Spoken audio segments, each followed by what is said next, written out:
are you today? Hi, Jared. I'm great. Thanks for having me. I'm super excited to have you on.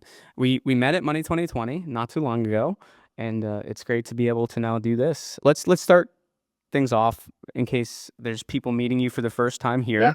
Tell us a little bit about your background before Dovely AI, and then let's go into kind of the why, how, what of the company, Okay.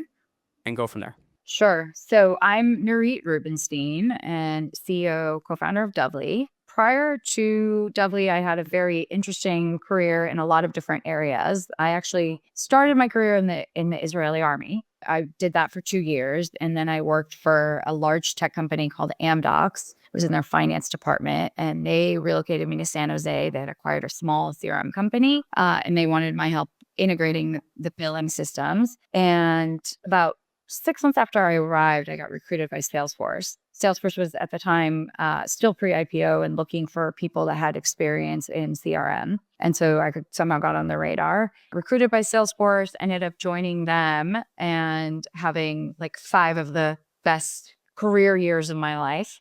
I was in their finance department, but I was serving a lot of different departments, and it got me exposed to a variety of different functions like sales and marketing. Eventually, I took a leave to go to business school. I went to business school in Berkeley. In my second year of school, I came back and did some work at Salesforce part-time. After business school, I transitioned to consumer packaged goods. So I was really interested in marketing, making a career switch.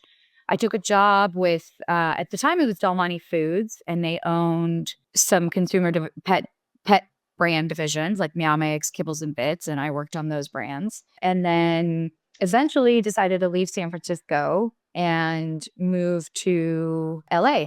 And so in LA, I took a job with Green Dot, which is a large prepaid debit card company, and worked my way to become the general manager of the Green Dot division, which is the flagship division, and did that for about 3 years. And then was recruited by a private equity company who had just acquired a credit repair company, and they brought me on as CEO. And that's where I would say like Dovely, the concept of Dovely was born from that.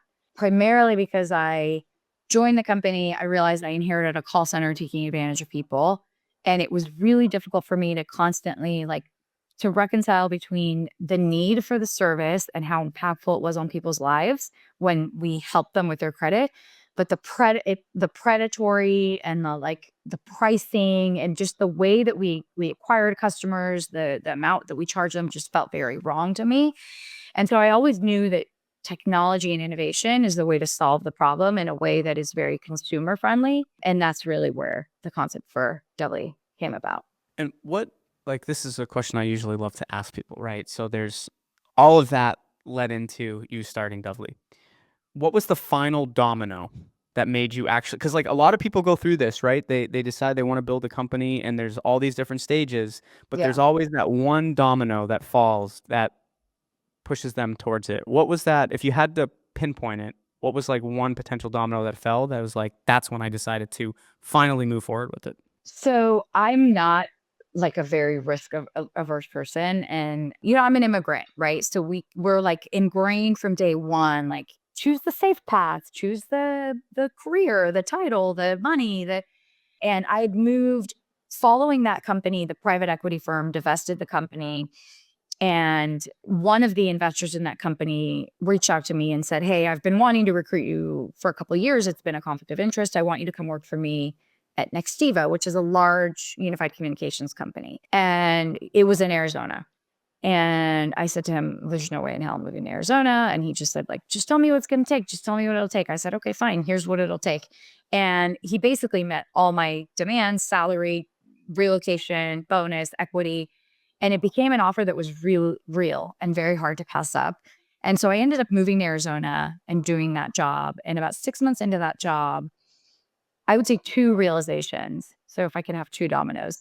So one was credit was following me everywhere I went.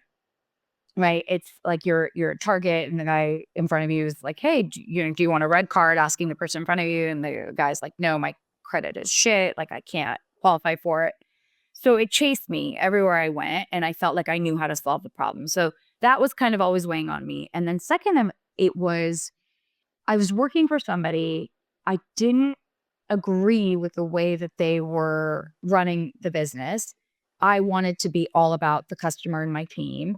And I felt like I was in this place where I was, prior to leading up to that in my career, where I was constantly butting heads with my managers, or at this point it was the CEO. I was chief operating officer, where I was fighting for what I knew needed to be done. And I eventually would win the fight and eventually it would be successful. But then like the whole cycle would just repeat. And I felt like I had reached a point in my career where I just didn't want to do that anymore. Like I'm sick of making other people rich, and I want to build something and create something and run it in the way that I believe it needs to be run, which is very similar to the way Salesforce was run. Because honestly, I always say, like, out of all the companies I've worked for, it's the only one I learned what to do from versus what not to do, which is equally important. But seeing Mark Benioff and how he ran the company and being able to be there early on, I think really gave me the fundamentals of like leadership and management and how to run a company. Now let's talk about your kind of key takeaways and learnings since running Dovely. What are some things that I guess you know now that you wish you knew when you were first starting the company? So there's a lot. I mean, there's so many. I would say one of the biggest kind of mistakes I made initially was my MO for hiring is always like hire fast, fire fast, right? Like I don't like to spend weeks interviewing people and dragging on and doing assessments. And if I have a feeling that someone's going to be good, they reference check well, we hire them. If it doesn't work out, we let them go quickly. That doesn't work at a startup. That works when you're running, 400-person team. But at a startup, when not everyone around you has the context and all of a sudden they're seeing people being let go constantly, it starts to shake the root, like the core of like, oh, am I next? What happened? Like, why was this person let go? Why? And so I think that was one thing that we really stopped doing. And then of course there's a million other like when raising money and just like some mistakes you make when you have some money in the bank and you take bets that maybe you shouldn't be taking or things like that. But my luck, I would say, in being a founder is that I had a 20-year career leading up to this. And I was an executive and I was a manager. And so a lot of the learnings that I maybe would have learned in this journey if I was younger, I kind of learned with other companies that I had worked for. Interesting. And I want to go back to, so I want to go kind of shift the conversation now back to Dovely. Not just the key learnings, right? So who who's your ideal user today? Like what does that person or people look like? Or I guess if you had to define what the key user is, you can give me a couple different examples too if you want, but Sure. and then talk me through their experience, once they sign up. So first of all, let's talk about like what Dovely is. So Dovely is an AI credit companion, really, which helps you regardless of where you are in your credit journey.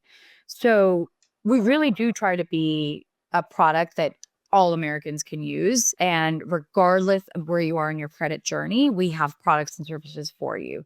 So if you're new to credit, let's say you're a Gen Z, you're just starting to learn about credit, or you're an immigrant, we help you build your credit. If you have existing credit and you've been challenged or you have errors or issues, we help you navigate that. If you've got good established credit, we help you maintain it. So the thing with credit is it's very complex. It's very black box. People don't understand it. There's 50 different scoring methodologies. It's never taught. So you go out there and you do things you kind of just learn the hard way, and it's very punitive, right? So it's kind of like trust. Like you can build it, work on it for years. You make one mistake, you're like you're in the doghouse, right? So what we try to do is kind of make that whole journey easier, make credit less taboo, make sure people understand what they need to do, help them navigate it in a very user-friendly way and a very non-intimidating way and in a very approachable way. And so our users really do run the gamut. What I will say is we're a mobile app, right? So you know, if you're against technology or you're not comfortable using technology, this app in particular will be more difficult for you to use. But other than that, we help everybody. And in terms of use case, I mean, we've had people that we've helped get a mortgage. We have people that help put their kids through college. Veterans love us because veterans traditionally have a lot of errors on their credit because they move addresses every few months. And so that ends up dinging their credit pretty bad. And so, and with our credit builder, we're really like bringing a lot of the younger Gen Z into the equation as well. And so our consumers look like the American population looks. I love it.